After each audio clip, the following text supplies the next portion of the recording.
ये पूरा विवाद आखिर शुरू कहां से हुआ, महाराष्ट्र में आखिर ये लड़ाई शुरू कैसे हुई और अब कैसे नवनीत राणा और उनके पति रवि राणा जेल तक पहुंच रहे हैं, एक रिपोर्ट के जरिए आपको समझाने की कोशिश करते हैं।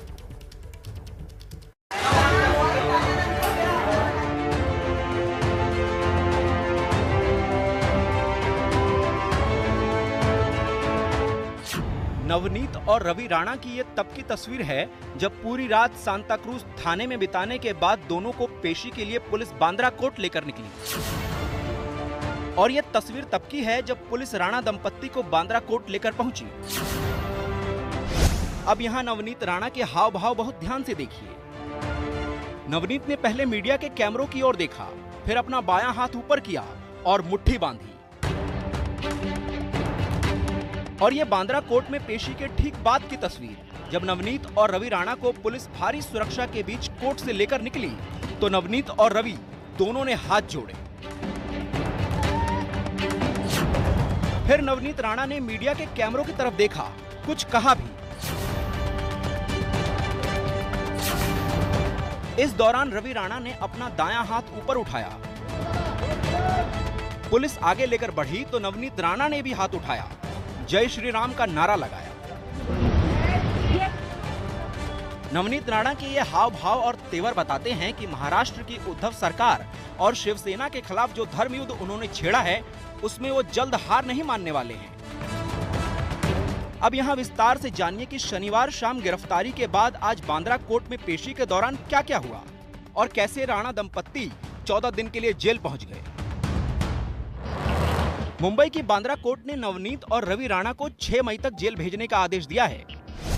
पुलिस ने कोर्ट के सामने दोनों की 7 दिन की रिमांड की मांग रखी थी, जिसका नवनीत के वकील ने विरोध किया। पुलिस की एफआईआर पर राणा दंपत्ति के वकील ने सवाल उठाए। कोर्ट ने दोनों पक्षों की दलीलें सुनी, पुलिस की रिमांड की मांग खारिज कर दी गई और नवनीत राणा और रवि राणा दोनों को 6 मई तक जेल भेजने का आदेश दिया है। कोर्ट में क्या कुछ हुआ, आइए समझते हैं मेरे सहयोगी सूरज से। सूरज, जब नवनीत राणा और उनके पति रवि राणा को अदालत के सामने पेश किया गया तो क्या दलीलें रखी गई मुंबई पुलिस के वकील की तरफ से और बचाव पक्ष के वकील की तरफ से? देखिए, प्रदीप भरत मुंबई पुलिस को रिप्रेजेंट कर रहे थे तो उन्होंने बताया कि हमने इन्हें 149 का सीआरपीसी का नोटिस दिया था और ये कहा था कि आप शांति बनाए रखें, लेकिन इन्होंने चैनल्स को इंटरव्यू दिया, फोन पे इंटरव्यू दिया और इंटरव्यू देने के बाद भड़काऊ बातें की कि हम हनुमान चालीसा का पाठ करेंगे, वो भी मातृश्री जाकर। ऐसे करके उन्होंने मुंबई समेत महाराष्ट्र में जो लॉ एंड ऑर्डर का इशू है वो उस पर सवाल उठा दिया। इसके अलावा सबसे डेंजर बात ये थी कि देश के प्रधानमंत्री मुंबई में आने वाले हैं। ऐसे में मुंबई हाई अलर्ट पर है। प्रधानमंत्री किसी भी शहर जाते हैं, वहाँ की सुरक्षा बहुत ज्यादा बढ़ानी पड़ती है। ऐसे में इस तरह के हालात पैदा करना तो कहीं ना कहीं उनकी सुरक्षा पर भी सवाल उठ जाएंगे, उनकी सुरक्षा को भी खतरा होगा। तो ये कहीं किसी प्लानिंग का कोई प्लानिंग तो नहीं थी। इस सब चीजों के बारे में जानना है, पता लगाना है, इस वजह से हमें इनकी कस्टडी चाहिए। ऐसी बात कोर्ट में प्रदीप भरत ने की थी, जो सरकारी वकील है। राणा दंपत्ति की गिरफ्तारी धार्मिक भावनाएं भड़काने के आरोप में हुई। पुलिस के मुताबिक दोनों ने अपने बयानों से धर्म और जाति के आधार पर विद्वेष फैलाने की कोशिश की। आरोप है कि दोनों ने सरकारी काम में दखल डालने की भी कोशिश की।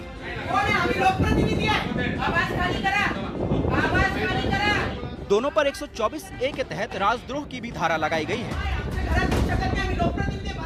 क्योंकि एफआईआर पर किसी भी तरह के सेक्शंस नहीं है। उन्होंने आर्ग्यूमेंट में कहा कि जिस तरह का इन्होंने कृत्य किया है, जैसा इन्होंने जो कुछ इंटरव्यू देना, जिस तरह से प्लान किया है, ये एक राजद्रोह से कम नहीं है। ऐसे में ये आगे चल के इस दिशा में भी इन्वेस्टिगेट कर सकते हैं, इस ओर इशारा प्रदीप भरत ने किया। लेकिन वहीं बात करें जो रिजवान मर्चेंट है, रवि राणा और उनकी पत्नी के वकील, उन्होंने ये कोर्ट में कहा कि जितने भी आर्ग्यूमेंट्स ये दे रहे हैं वो उसका ग्राउंड कोई भी स्ट्रांग नहीं है। अगर ये कहते हैं देशद्रोह की, राजद्रोह की बात है तो कोई भी एक एविडेंस दिखाएं और इसे प्रूव करें कोर्ट के सामने, प्राइमा फेसी एविडेंस दिखाएं। लेकिन जो सरकारी पक्ष है वो प्राइमा फेसी एविडेंस दिखाने में भी फेल रहा।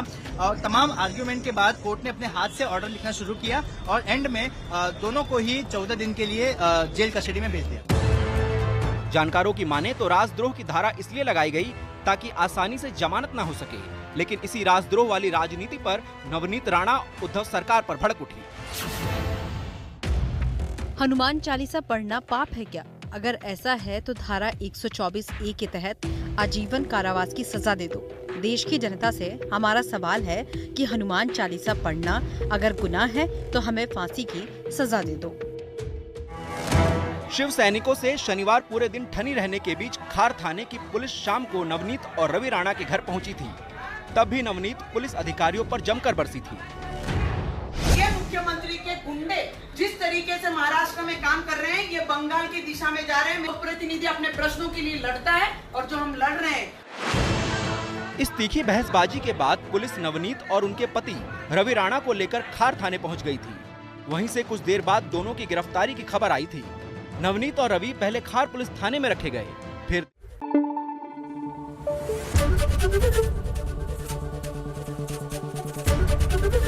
एबीपी न्यूज आपको रखे आगे।